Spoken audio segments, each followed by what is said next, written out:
Welcome back, guys, to Warzone Whispers. Use headphones for the best experience. But some stories are not suitable for younger audience.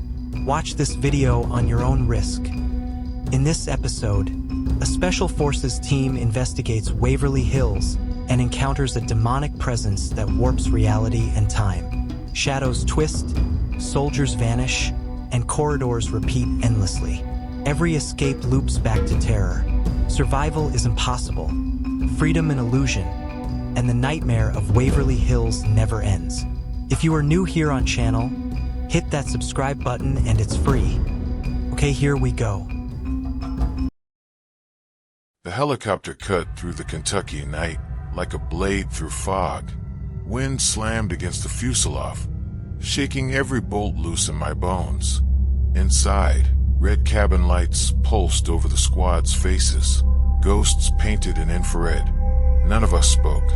The only sound was the hum of rotors and the occasional click of gear being checked again, even though everyone had checked it 5 times already. We were 6 in total. Hale, our lieutenant, cold, controlled, eyes like a rifle scope. Miles, field tech. Torres, demo. Henderson, recon. A medic, Rix.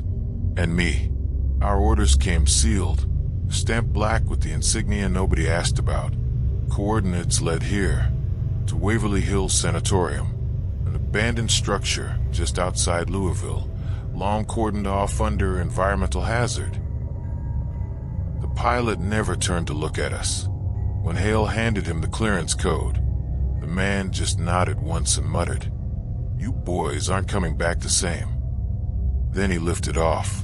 We touched down on cracked asphalt behind the main complex. The building stood tall against the moonlight, massive, curved like a hospital built to hold secrets instead of people. Windows gaped open, black and hollow. Somewhere inside, metal clanged against metal, too rhythmic to be random. Hale signaled, silent approach, rifles up, lights off until breach. The night swallowed us whole. Grass brushed against my boots as we advanced. The air smelled of mildew and something faintly electric, like the storm that never comes. A sign half buried in weeds read, "Waverly Hills Tuberculosis Hospital, EST 1910. Someone had spray painted across it, "They still wait."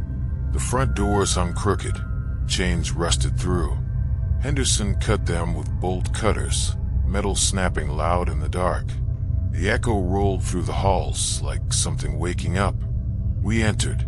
The air changed instantly. Cold, sterile wrong.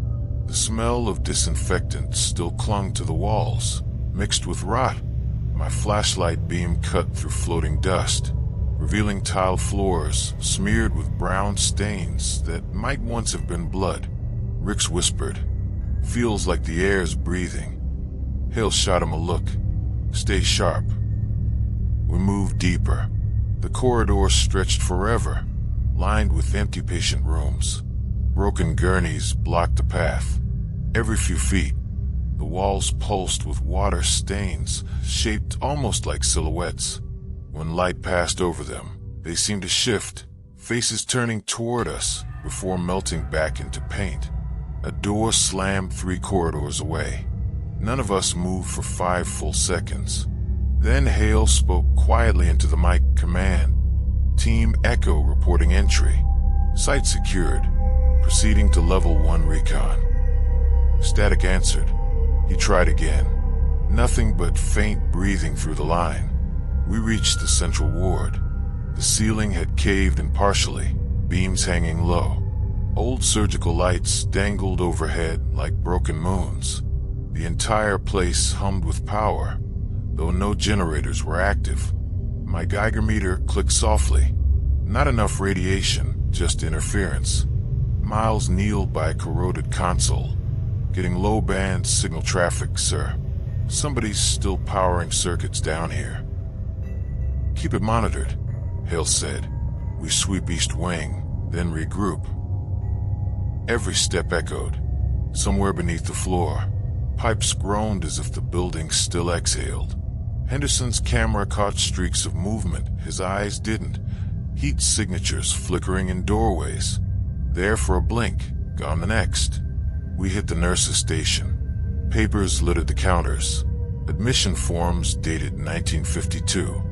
One name repeated dozens of times. Patient 13D, ward isolation. The same note scrawled beside each entry, do not open. Torres lifted a folder. This place was shut down 70 years ago. Why is command sending us here now? Hale ignored him. Orders are orders. We document and move. But something felt wrong. The deeper we went, the thicker the air became, like walking through invisible water. My flashlight flickered once. When it steadied, the corridor behind us looked shorter, walls pressed closer. Henderson muttered, "I swear that hallway just moved." "Keep eyes forward," Hale barked.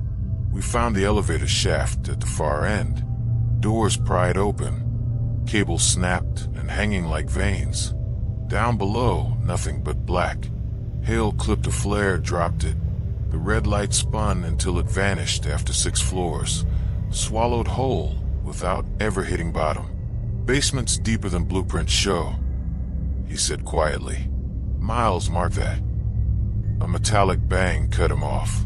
One of the gurneys rolled backward on its own, wheels squealing. Torres swung his light. What the? Something darted across the far hall. Just a blur. Humanoid. Low to the ground. It disappeared behind the surgery wing door.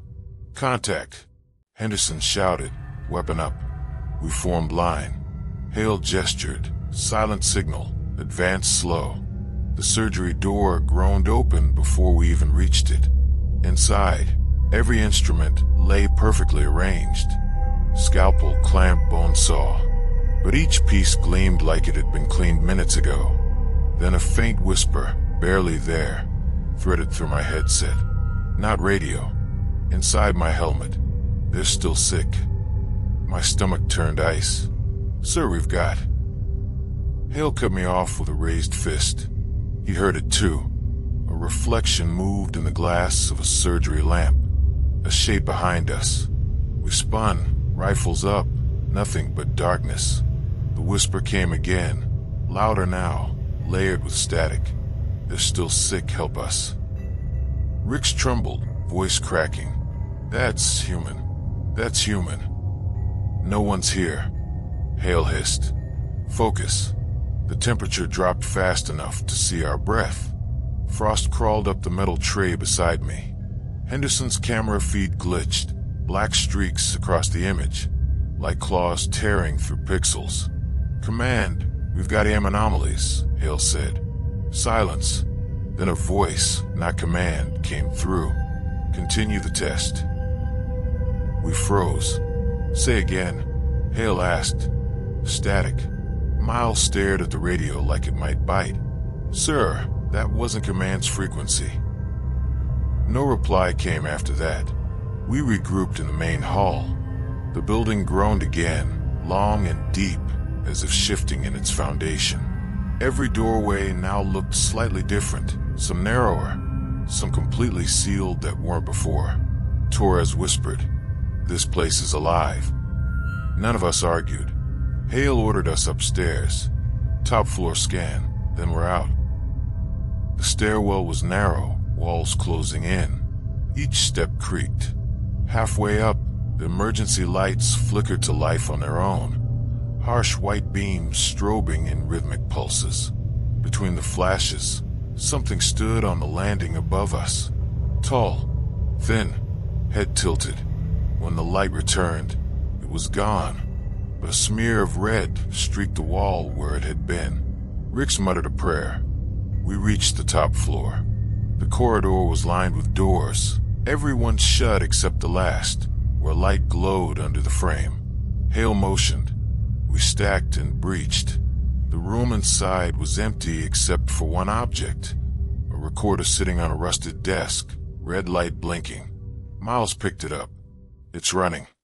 He pressed play. A man's voice whispered through the static, raspy, desperate. "Experiment failed. Containment breached. They walk again. Seal Ward 13. Then, faintly, behind the words, screams. The tape cut off. We all stared at each other. Torres said what everyone thought. Ward 13 was patient isolation. Basement, Hale answered flatly. Nobody wanted to go back down there. Something slammed below, deep metallic. The floor trembled. A long echo rolled up the stairwell, half growl, half roar. The lights died again. Hale snapped. Move out. Form up. We regroup at extraction. But as we descended, the stairs no longer matched the ones we'd climbed. The steps twisted left when they should have gone straight. The air stank of sulfur and wet earth. Henderson whispered, compass spinning. We're underground again. My head pounded. The radio buzzed faintly, picking up breathing, not ours. Then, out of nowhere, every door in the hallway below opened at once. Something heavy dragged itself into view. Limbs too long, joints bending wrong, eyes like burned glass. We fired. Bullets tore through mist and meat alike. It shrieked, sound bursting the earpieces. The walls vibrated with the same pitch, as though the entire structure screamed along. When it was over, nothing remained but smoldering air. Hale's voice shook for the first time. We report this and get the hell out. As we exited toward the main hall, the radio hissed again, calm, commanding. Proceed to lower containment. Miles whispered, they want us to go deeper. The ground trembled.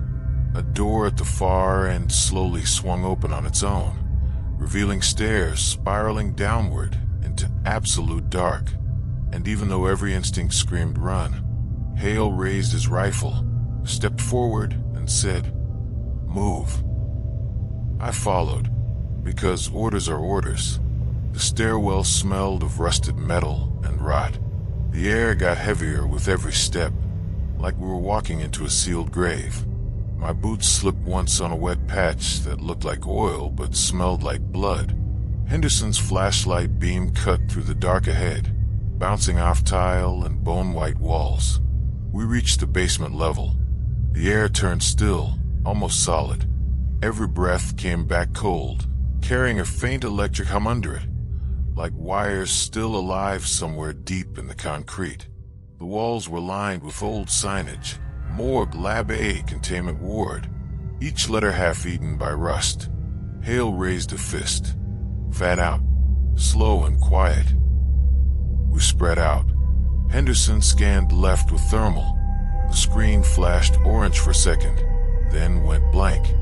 Picking up interference, he said. Torres muttered, yeah, feels like interference in my spine.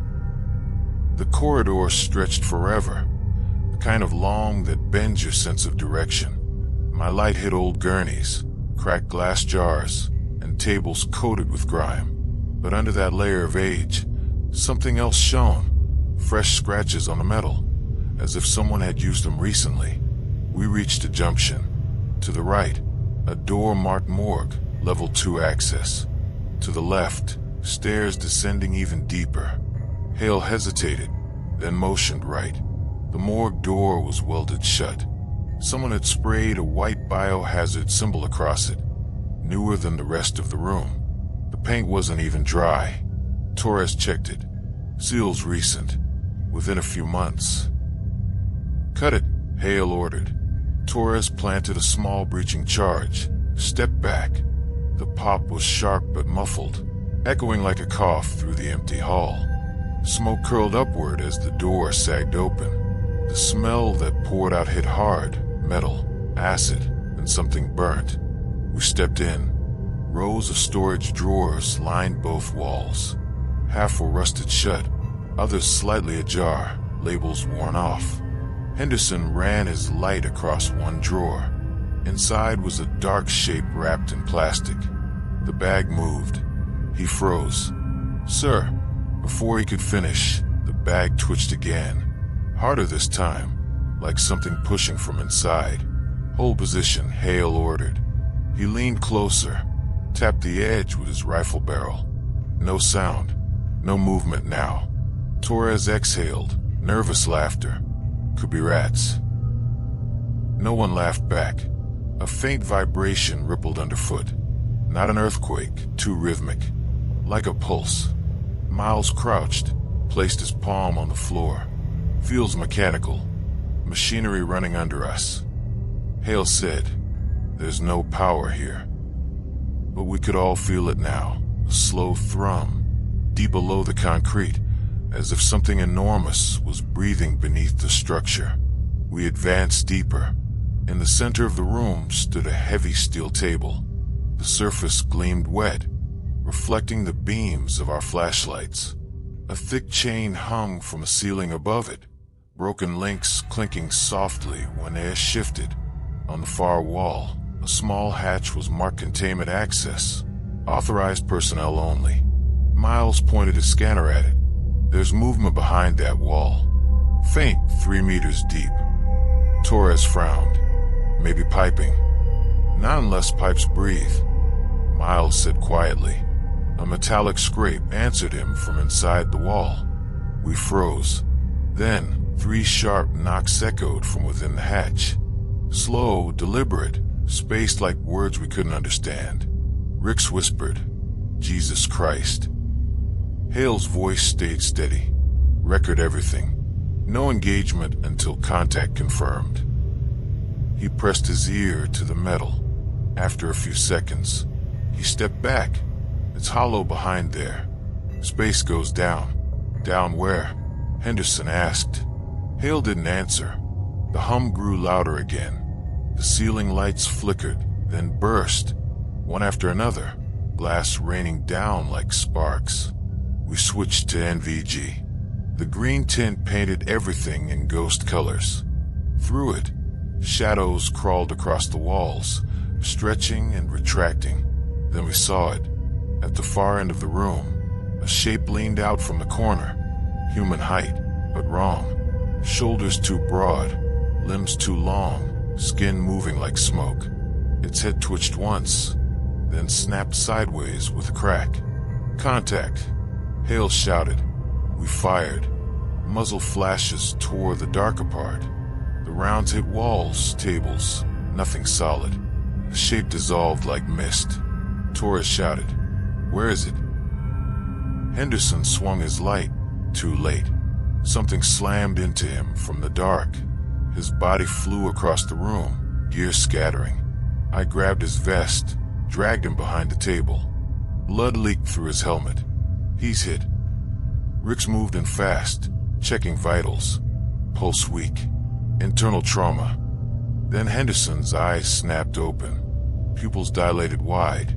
His hand clamped around my wrist, ice cold. Too strong. "It's under." He choked mid-sentence, body jerking violently. When he stopped, he wasn't breathing. Torres cursed under his breath. Hale knelt, closed Henderson's eyes, then stood. "We keep moving. We don't stop here." Miles whispered, "Sir, this isn't a recon anymore." Hale's tone didn't change. "Our orders say continue, so we continue." We left Henderson's body by the morgue door. As we crossed back into the corridor, the radio hissed alive. Static mixed with whispers. A voice came through, calm, distant, not command. "Proceed to lower containment. Do not attempt exfil." Hale froze. "Say again, Control." The voice repeated exactly the same line, word for word, tone identical. Rix whispered, "That's a loop." "No," Hale said. "That's a message." A low rumble followed, vibrating through the walls. Somewhere nearby, metal scraped on metal. Then, from a moor behind us, the sound of Henderson's radio. It clicked twice. We turned. His body was gone. Only his rifle remained, lying perfectly centered on the floor, pointing toward the stairwell we hadn't gone down yet. Torres stepped back. No way. The stairwell door creaked open by itself, revealing another set of stairs descending into black. Hale didn't hesitate. "Move." I wanted to refuse. Every instinct screamed, "Don't go down there." but Boots moved anyway. Orders are orders. The deeper we went, the colder it became. Breath turned to frost. Water dripped from pipes like sweat. Each step echoed twice. Ours, then another a heartbeat after. The new level looked different. Newer construction, reinforced concrete. Lights flickered weakly overhead, powered by some generators still running somewhere unseen. We entered a long corridor lined with glass rooms. Inside each, body bags hung vertically from hooks. At first, I thought they were still. Then one twitched. Then another. Rix muttered, "They're moving." Torres raised his rifle. "What the hell are they hanging?" I stepped closer. The nearest bag was transparent in parts. The plastic fused to the shape inside. I wiped the patch clean. What looked back wasn't a corpse. It was a uniform, same as ours. U.S. military issue. Helmet, armor, boots. No body, just the gear suspended in air. A dog tag dangled inside the bag. The name burned into metal. Henderson, L. My stomach dropped. Henderson was right next to me. Alive, or he had been. I turned, heart hammering. He wasn't there anymore. Only the faint sound of boots scraping behind the glass. Miles screamed. The body bag beside him pressed outward, something pushing from inside. Then all of them began to thrash at once. Hundreds of plastic shapes slamming against glass in perfect rhythm. We opened fire. Bullets tore through the bags, but the glass didn't crack. The sound rose. Hundreds of voices screaming through static, blending into the hum that filled every part of the air. Then silence. Every light died at once. Darkness. The hum returned, slower now, deeper. Like a massive heartbeat behind walls. Something wet moved between us. I could hear its breath. A slow inhale that pulled the air from my lungs. Then an exhale that felt like rot. Torres fired blindly. The flash caught something tall behind him. Black skin stretched thin over bone. Face hollow. Eyes burning like ash. It lunged. I fired too. The recoil slammed into my shoulder. The creature's scream pierced through the comms, breaking every earpiece. Rick shouted, "Torres down." Hale grabbed my vest, dragged me backward. "Move. Move." We ran, the air thick and vibrating. The hallway warped, walls closing in, lights stretching into lines of white that bent as we passed. Behind us, the hum changed pitch again. It sounded almost like laughter. We burst back into the stairwell. The steps twisted upward, like a spiral of metal ribs. The entire structure shook. We climbed, lungs burning, boots slamming on steel. The sound followed, claws scraping the walls, matching our pace. Halfway up, the radio flared again. Continued documentation. Do not leave the site. Hale shouted into the mic. "We are under attack. Repeat, under attack." No response. The stairs leveled out into another hall. This one flooded ankle deep in dark water. My reflection rippled below, then blinked. I froze. The face in the water wasn't mine. Something grabbed Hale's shoulder. His light swung, catching a long black arm curling around him. Claws dug into armor. Hale screamed. Gunfire lighting the hall like a strobe. Then silence. He was gone. Only the ripples remained. I turned, grabbed Rix. We're getting out. The floor cracked open beneath us. Steam burst through. The entire building groaned again, louder this time, alive, angry. We scrambled back through the corridor. Every wall trembling, pipes bursting overhead. The lights flickered red now, one after another, like a countdown. By the time we reached the upper landing, only 3 of us remained. The stairwell door slammed shut on its own. I hit it with my shoulder, locked. Behind the door, something breathed. Long, slow, satisfied. The hum kept pulsing through the floor. It wasn't machinery anymore. It sounded alive, and it was closer. The lights flickered the moment we passed the last stairwell. The concrete sweated moisture that dripped in a slow, uneven rhythm, like the place had a heartbeat. The corridor ahead was long, narrow, lined with rusted gurneys and empty four poles that clattered each time the wind sighed through a broken vent. My rifle felt heavier the deeper we went, the air thicker, colder, pressing down on my lungs like I was breathing underwater. Bravo 3, radio check.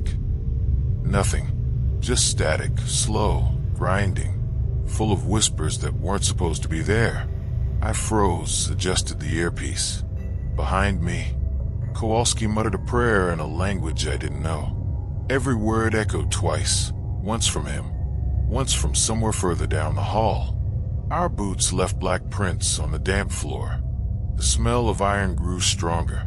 When my flashlight caught the old surgical ward sign, the letters peeled off like skin. Waverly Surgical Wing. The arrow pointed left. Command's map said we were to investigate thermal anomalies. They called it an experiment. I called it bait. We advanced in a tight diamond, breathing through masks, rifles raised. The temperature dropped so fast the lenses fogged. "Thermal's blind," said Harper. "No heat signatures." He sounded like he was trying to convince himself more than report. Then the first sound came, metal dragging on tile, slow and patient. We halted. I swept my light. A gurney stood in the middle of the hall, empty, except it wasn't there 5 seconds ago. Anyone move that? No one answered. The wheels twitched, turning toward us like the thing could hear.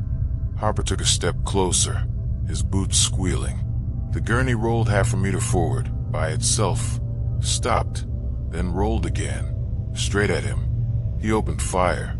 5 rounds tore through steel and shadow. Sparks flew. The noise slammed the corridor walls like thunder. When the smoke cleared, the gurney had toppled, empty, twisted, but the drag marks continued past it, across the floor, up the wall, and into the ceiling. Something above us crawled. We backed up slow. My light trembled as it found handprints in the ceiling, dust, black, burned into the concrete. Each print had 6 fingers. Harper whispered, "It's tracking us." Whole formation, but the hallway behind us was no longer empty. Shadows stacked on shadows. A shape leaned against the far wall, tall, wrong proportions, as if the body couldn't decide which way bones should bend. Its head tilted. The motion was fluid, boneless. The radio cracked again, and a voice hissed through. "Proceed deeper. You are not alone." Command's channel. Same frequency. Only Command didn't sound like that. We moved faster, hearts hammering. The deeper we went, the less the building looked like a hospital. Walls changed, smooth plaster giving way to raw limestone, like the place had grown downward into the earth itself. The corridor widened into a chamber filled with metal tables and straps. Chains dangled from overhead beams, swaying though there was no breeze. Bloodstains old enough to turn black covered the drains. Kowalski retched inside his mask. I checked corners, sweeping left to right. The air buzzed. Every time I blinked, I saw after images, shapes standing where no one stood. Harper whispered, "Movement at 9 o'clock." We pivoted. Nothing. Then the lights behind us flared and died. Total darkness. NV on. I hissed. The world snapped into neon green. And there, just at the edge of the hallway, something moved. Too quick, too low. A blur on all fours, limbs scraping like nails on steel. I fired 3 bursts. The rounds punched holes into air. Then it shrieked. It wasn't a human scream. It was metallic, layered, like 1,000 broken radios crying through the same channel. My vision pulsed white. Static bled into my headset, forming words again. "You opened the door." We pulled back, regrouped against the far wall. The door ahead had a radiation symbol burned into it, but the Geiger counter read dead silent. I pushed it open anyway. The hinges screamed. Inside, the room was circular, walls lined with old patient records, pinned like trophies. In the center stood a single operating table, with restraints intact. A body lay on it. Harper checked vitals, none. He leaned closer. Christ, it's just bones. The bones moved. A crack like knuckles popping echoed. The ribcage rose, fell. Then the skull turned toward us. I fired reflexively. So did everyone else. The bones shattered, splintering across the tiles, but the pieces kept twitching, crawling toward each other, forming again. I kicked the table over, shouted to fall back. The reformed skull grinned, jaw stretching wider than any human mouth could. Black smoke poured out, filling the room, moving like it had weight. We ran. The smoke followed, down corridors, around corners, always behind us. The emergency lights flicked crimson, pulsing in rhythm with my heartbeat. Each pulse showed a different hallway layout. Doors vanished. Others appeared. The building shifted. I realized the layout from Command's map no longer existed. Kowalski's voice cracked. We're in the same hall we've looped. He was right. The same broken gurney. Same rusted sign. But the bodies strapped to the gurneys now weren't mannequins. They wore uniforms, ours. Faces half melted, eyes open, watching. One raised its hand toward me. "Help us," it mouthed. I opened fire again, screaming, trying to drown the sound of bones breaking and voices crying. Harper grabbed me, dragged me toward an exit sign that flickered faint green. We burst through, slammed the door behind us, and found ourselves in a maintenance shaft that went even deeper. Command crackled, and again. "Continue mission. Record everything. Containment protocol active." They knew. I wanted to answer, but the radio burned hot against my ear, literally searing. I tore it off, threw it down. The voice still came through, faint, whispering from a floor where the radio melted into the concrete. "You're almost there." We descended the ladder. Steps echoed below before we even moved. The temperature dropped again, minus readings now. Frost formed on the rungs. My breath fogged inside the mask. Halfway down, Harper froze. Look, below us, at the base of the shaft, the floor shimmered. Not water, something thicker. Black, viscous, reflecting nothing. It pulsed outward each time a drop of condensation hit it. "That's not oil," Kowalski muttered. The black surface rippled, and a face rose from it. Pale, featureless, eyes hollow sockets that leaked light. The mouth opened, but the sound came from everywhere else, from the walls, from inside our helmets, from the concrete itself. "Welcome back." The ladder shook violently. Harper slipped.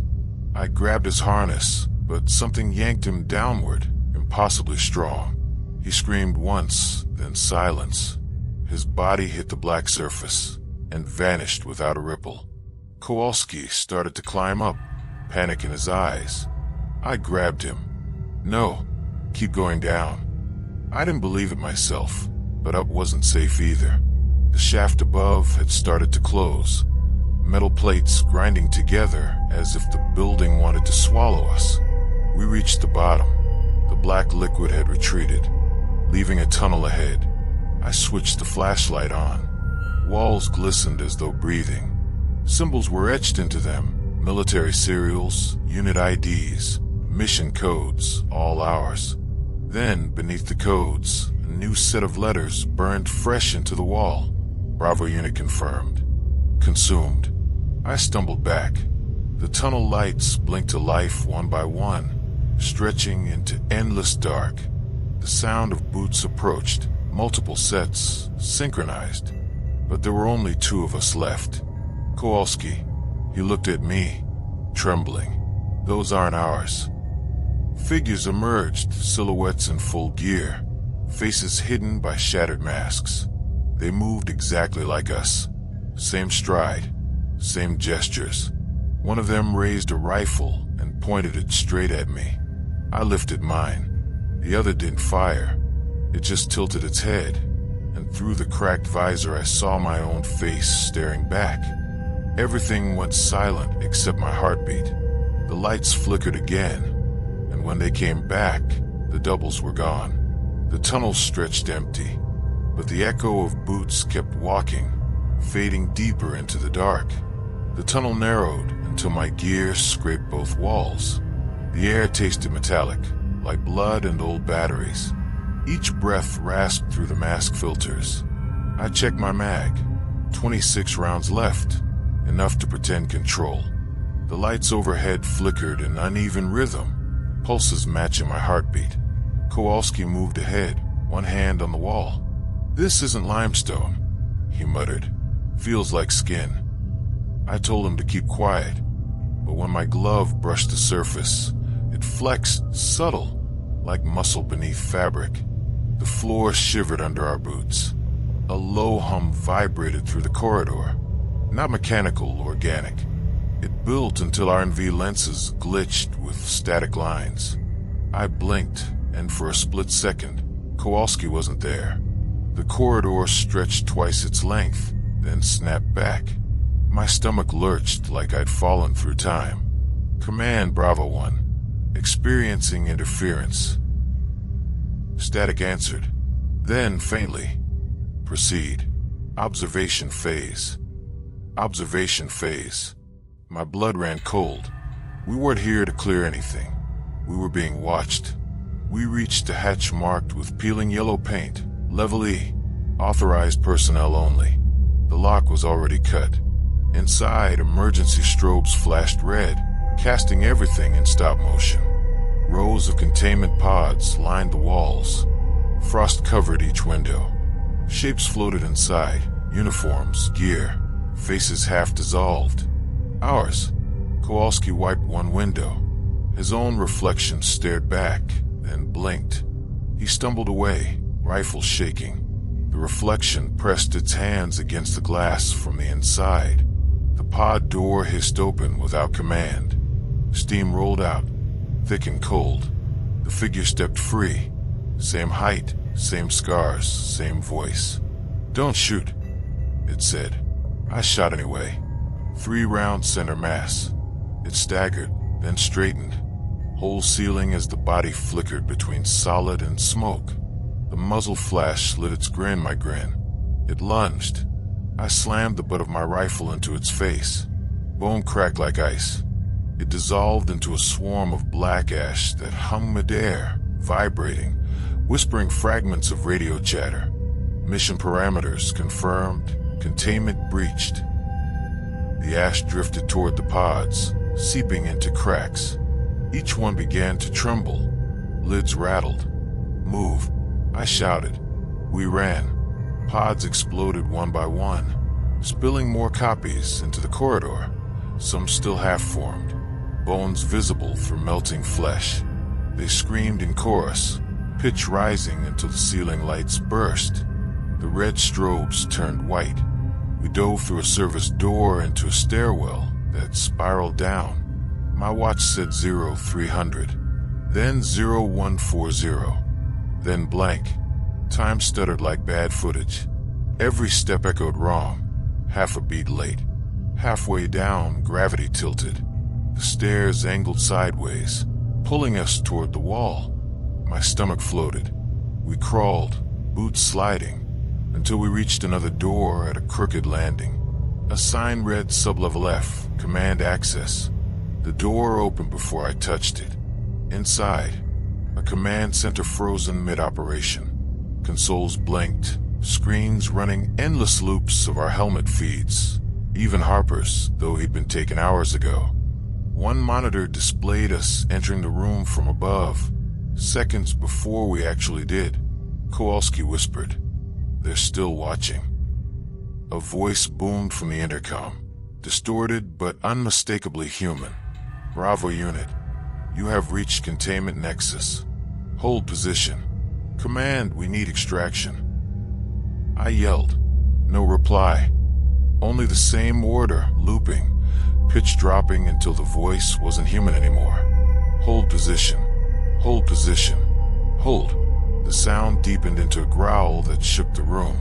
The floor bulged upward. Metal tore. A shape erupted from beneath.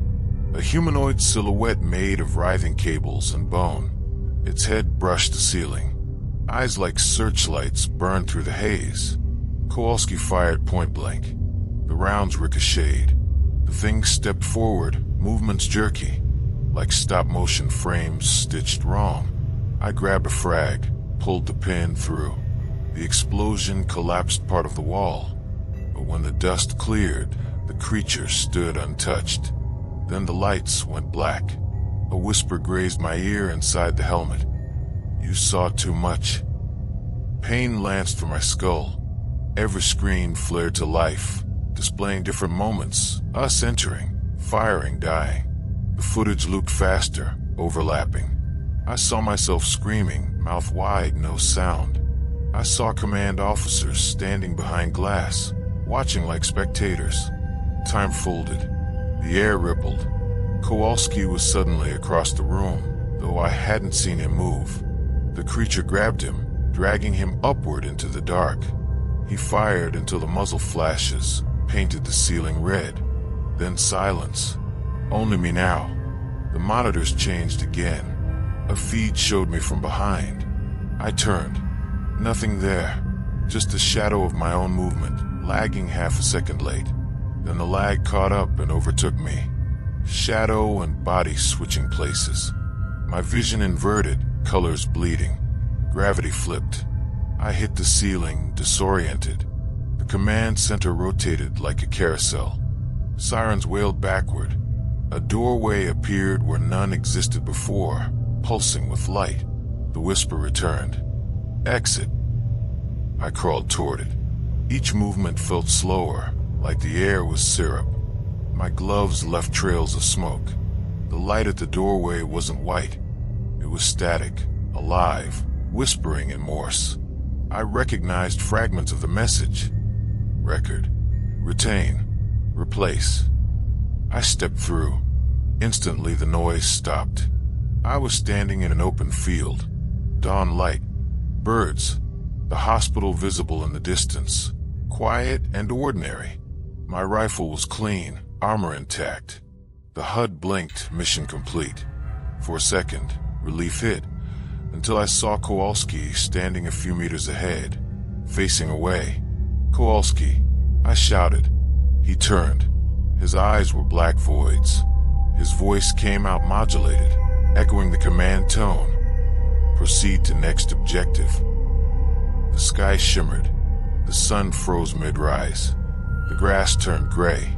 My shadow stretched until it reached his boots, merged, and the field dissolved. I was back in the tunnel again, same position as before, rifle raised at the first hatch. My radio crackled. "Bravo 1, you're clear to proceed. Begin observation phase." Same words, same tone. I looked down at my wrist. The watch read 0300. Again, I tried to warn them, to break protocol, but the mic wouldn't transmit. The channel was locked. The hum returned, vibrating through my teeth. The wall beside me rippled, showing flashes of future frames. Kowalski dying, me screaming, the creature rising. And behind it all, a face formed within the concrete, half human, half machine, eyes glowing red with static. It mouthed the same phrase that Command had used since the start. "Containment is confirmation." The wall cracked open like a wound, light spilling out. Inside, I saw rows of helmets, ours, labeled and stored, still streaming live feeds. I reached toward one. My glove passed straight through. The feed inside showed me, right now, staring at the wall. I moved my hand. The image moved first. Time was running backward. I screamed and fired into the light. The recoil jolted, rounds tearing through reality itself. The world folded again, hallways spinning, alarms shrieking. The creature's roar rising until it drowned out thought. When silence finally came, I was standing alone in the same corridor where it had all begun. Command's voice returned, calm, clinical. "Good work, Bravo 1. Proceed to debrief." The radio hissed, then added in a tone that wasn't human. "Cycle number 43 complete. Begin again." The siren hit before my eyes opened. Same tone, same room, same flicker of the ceiling bulb that had already burned out twice.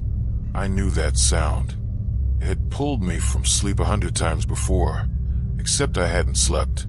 My rifle was already in my hands. My gloves were already bloody. The clock on the wall read 0400. It had read 0400 yesterday. It had read 0400 forever. The corridor outside breathed, metal groaning like lungs. I called for Sykes. No answer. His cot was made, boots lined up like inspection day.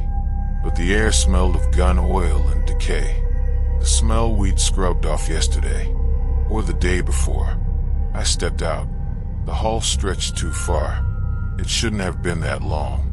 Fluorescents popped alive one by one, pushing the darkness back only inches at a time. The floor gleamed wet. Footprints, ours, marching both ways. "Command, this is Bravo 1. Status." Static. Then a voice, thin, reversed like tape played backward. "Proceed to the chamber. Protocol initiated." I froze. That phrase. Echo chamber protocol. We triggered it after the last breach, before the reset. The walls trembled. Somewhere behind me, boots hit metal. "Sykes." "No." The rhythm was wrong for beats, pause, drag. I turned the corner and nearly fired. Johnson was there, back to me, staring into the decontamination mirror. His helmet was off. His reflection smiled before he did. Johnson. He didn't turn. The reflection lifted its rifle first. Glass shattered, and he was gone. Only my breath steamed in the air, the shards humming with radio chatter. Our last orders, repeating in whispers. "Observe and contain. Do not interfere. You are not cleared for return." I moved faster. The facility had changed again. Corridors stacked like a maze. Doorways leading back to the same place. The map on my wrist display glitched, coordinates spinning. The demon wasn't hiding anymore. It was building. Every step pulled gravity sideways. My boots left the floor for a second. My stomach lurched as the hallway twisted 90 degrees. I landed against the wall, now the new ground. Blood dripped upward. I could hear the others, voices from earlier runs. My own voice, shouting commands I didn't remember giving. Then the lights died. In the dark, something exhaled. Hot, damp, too close. I fired. The muzzle flash painted a wall of skin where concrete should be, pulsing with veins that stretched down the hall. My round sank in like pebbles into mud. The thing inside the wall moved. The entire corridor shuddered, ribs expanding. Screams rolled through the vents. I ran. The doorway at the end bore the same stenciled words as before. Echo chamber protocol. Authorized personnel only. We'd welded it shut days ago. Now hung open, light spilling out like fog. I stepped through. Inside, everything was still. The room was circular, mirrored panels covering every surface. My reflection multiplied into 100 soldiers, all me, all breathing out of sync. The floor pulsed once, a heartbeat beneath steel. A figure stood at the center, featureless, black, holding a radio. My radio. "Who are you?" It tilted its head, voice breaking through the speakers above. "Command." I leveled my rifle. "What did you do to my team?" "Integration." The mirrors rippled. In each one, I saw versions of myself, dying, fighting, screaming, hanging upside down in corridors that no longer existed. One reached out, mouth bleeding static. The glass cracked. Then the chamber folded. The reflections fused into a single wall of motion. Arms, faces, boots, all pressing outward. The noise rose to a pitch that drilled straight through my skull. I fired again and again. Bullets tore through the mirrored flesh. No exit wounds, no blood, just holes that healed. The recoil pushed me back against the door. It sealed on contact. Let me out. The voice that answered came from behind my teeth. You never left. The chamber flashed white. For heartbeat, I was outside. Snow, wind, the Waverly structure visible on the ridge, gutted and silent. Then the world blinked, and I was back inside. Gun smoking. 0400 glowing red on the wall clock. Same tone, same siren, same flicker of the ceiling bulb. I screamed until my throat tore, but the sound looped back, echoing around me like a recording. The door clicked. Someone stepped in. Sykes. Fresh, clean, alive. Morning, Sergeant. Command wants us in the chamber. I stared at him. The same scar on his chin. The same grin before coffee. How many times have we done this? I asked. He frowned. Done what? The clock ticked backward. My rifle was already in my hands. The air was different the moment I crawled through the rubble. Dust hung in the sunlight, thick and golden, slicing through the shadows like blades.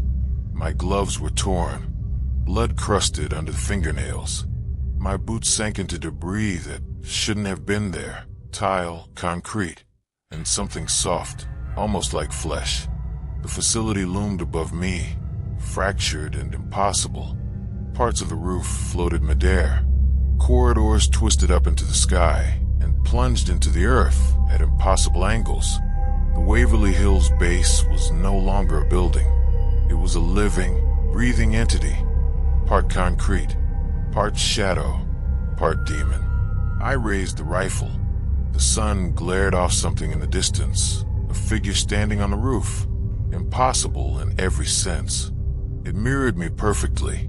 Posture, scars, helmet, every inch of uniform identical. I lifted my hand. It did the same. Then it stepped sideways and vanished into thin air. Radio static erupted. I pressed the PTT, voice hoarse. Command, come in.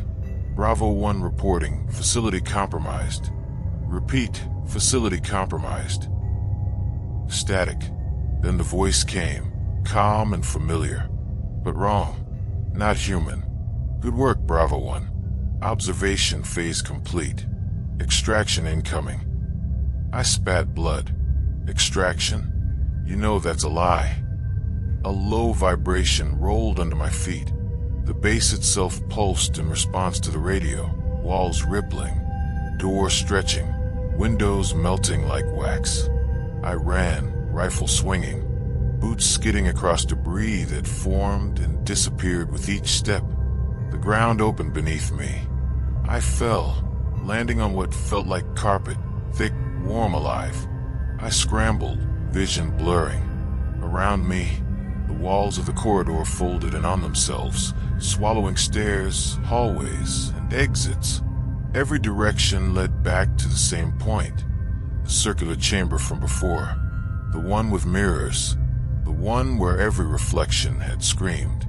A whisper curled around my helmet speakers. Containment is confirmation. Containment is confirmation. I spun. Shadows moved independently. Figures in uniform I didn't recognize, our faces, my team. All of them crawled along walls, ceilings, flowing through cracks like water. One of them lunged. I fired, muzzle blast lighting the chamber, but it dissolved into smoke before the rounds reached. The mirrors blinked. My reflection stepped forward. Not me. Something in my own body had replaced my movements. My reflection gestured. Hands stretched impossibly. Elbows bending backward. Mouth opening where no mouth should exist. I stumbled back, and the floor buckled. Time fractured. 1 second, my watch read 0400. The next, 2200. Then 0400 again. Each tick echoed in my skull. Each heartbeat pulled me toward the center of the chamber. I reached the console, one I had never seen, alien even to military designs. Its screen glowed with static. A single message typed itself out. Transmission required. Offer complete. I pressed the radio. Static morphed into whispers, fragments of voices from past missions, my team screaming, command officers' orders reversed, and through it all, one phrase repeated louder. Echo chamber protocol. The chamber warped. Walls melted. I fell through, landing in a field that was not a field. Trees grew upside down, roots sprawling into the sky. The sky shifted between dawn and midnight. A river ran red and black simultaneously, reflecting two suns. Yet beyond that I saw it, the demon. Immense. A tower of limbs, jaws, eyes stacked one atop another. Flesh and bone fused with the base itself. It pulsed in rhythm with the command voice. Every time I moved, it twisted, as if reality itself were a puppet string. I fired, and the creature shrieked. A noise that bent light and sound. My rounds tore through air but left streaks in the space itself, burning static into the walls of reality. I dove behind debris, pulling myself along shards of concrete and wire, moving deeper into the impossible landscape. The radio crackled. The voice, command, demon, both. Issued a calm order. Bravo 1. Feed complete. Transmission success confirmed. I screamed, hearing my own scream echo backward, until the sound was inside my chest. I grabbed the radio, tried to smash it, but it warped into my hands, melting and reforming with each attempt. A light opened above. Sunlight real warm. My knees hit grass. I tasted cold wind, inhaled clean air. Relief. Freedom. I staggered forward. The base was gone. Just ruins, blackened and smoking. The trees, the sky. Everything seemed stable for the first time. I keyed the radio. Command. This is Bravo 1. Extraction now. Repeat extraction. Static answered. Then the voice. Bravo 1 report. Containment cycle complete. I froze. My mind tried to reconcile what I was seeing. Sunlight, open air, and the radio repeating orders. Something wasn't right. The shadows stretched behind me. Trees warped, roots reaching toward me. The clock in my wrist had ticked. 0400. Again, I ran toward the horizon, but the field twisted. The demon's form appeared vast, stretching upward into clouds, down into soil. It wasn't chasing me. It didn't need to. I was already inside it, a part of the system. My movements fed its pulse. My screams filled the chamber it had become. I keyed the radio one last time. This is Bravo 1. Transmission, this is a live feed. Command. Summon anyone. Static. Then the words, dripping through the ether. Cycle reset imminent. Observation phase active. Bravo 1 integrated. I fell. My helmet hit the ground. The world split again. Sunlight and shadow collided. I blinked. Dust and ash. My body, my gloves, my rifle, all the same, but wrong. The air trembled with voices. Past Bravo teams, mine echoes, screams, commands all layered together. I pushed forward, toward a ridge. The sun glared in my eyes, real or hallucination. I couldn't tell. I looked down. Footprints, my own, leading backward into the base, into shadow, into infinity. And the radio whispered, calm, cold, omnipresent. Bravo 1, begin again. I raised the rifle, fired into the sunlight. My rounds tore through nothing, through everything. The pulse of the demon, the building, command, it all resonated together. And then silence. The clock blinked, 0400. The feed died.